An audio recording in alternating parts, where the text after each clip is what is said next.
Ooh, what's that?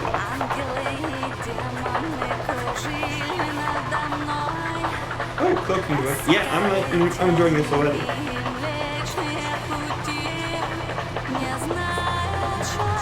That thing reminded me of Appleseed, that spider bot.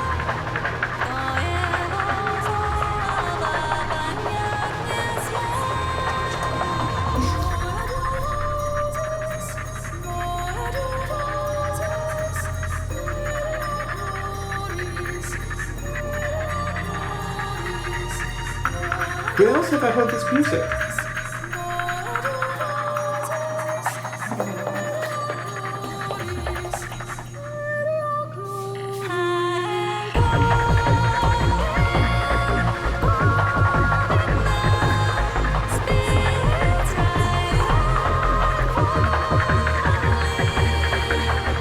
Okay, now that just gave me the feel of Shadowrun.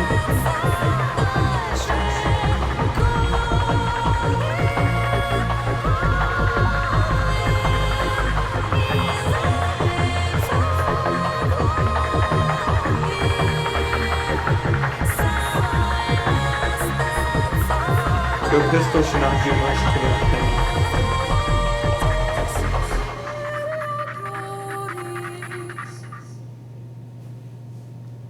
So it looks like, well, I guess it's supposed to be science fiction. It looks like Blade Runner, kind of.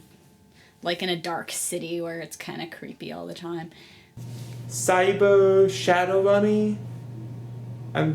Yeah, if this isn't Cyber Shadowrunny, I'll be shocked. I mean, the title alone, Ghost in the Shell, sounds that way. Maybe in the internet or, Ghost in Your Own Body or something, that idea.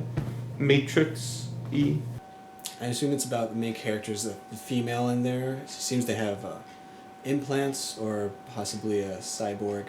The main character is the woman with purple hair, who I think is probably like an android or something, or maybe a cyborg.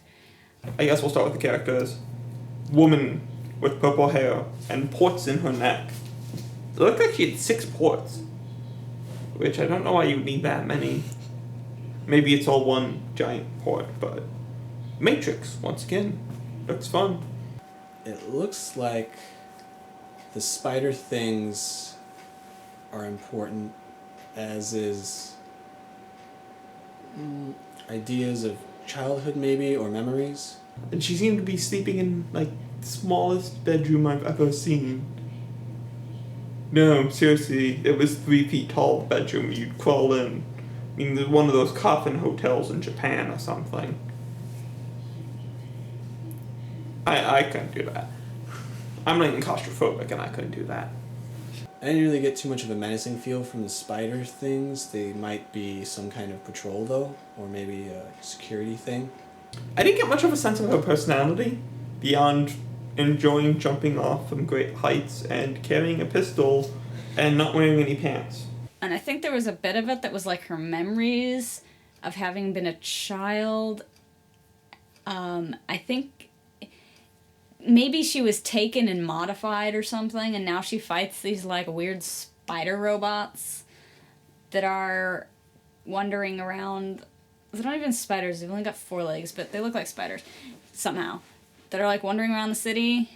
It was mostly very dreamy and separate, even though it showed a lot of shots of just of the environment in Tokyo and buildings, or Japan. I guess she's dreaming about a doll and fire and squeezing it and having the head pop up. Very Freudian, symbolic, young, deep secrets. Whenever they focused on her, it was more through film, or through layers, or through something, or through glass, sort of like there's a certain distance or disconnect with her or with the audience in order to understand her. Futuristic, the spider tanks seem like they'd be impractical, but they were fun, and really that's the important bit. The mix of animation and computer generation, it seemed a lot more heavy on the computer generation than almost any other anime I've seen, except for maybe Appleseed. It reminded me of Appleseed at several times. And maybe she fights the system or something. I don't know. So I guess the animation itself was well done, especially because this is not a recent anime. I know that. I'd want to watch it. It's a good opening to me. Man, I wish I had already seen Attack on Titan so I could do a response to Attack on Titan, because that is a good opening. The first one, at least. Yeah. The second one's still good, but the first opening, that is the good opening.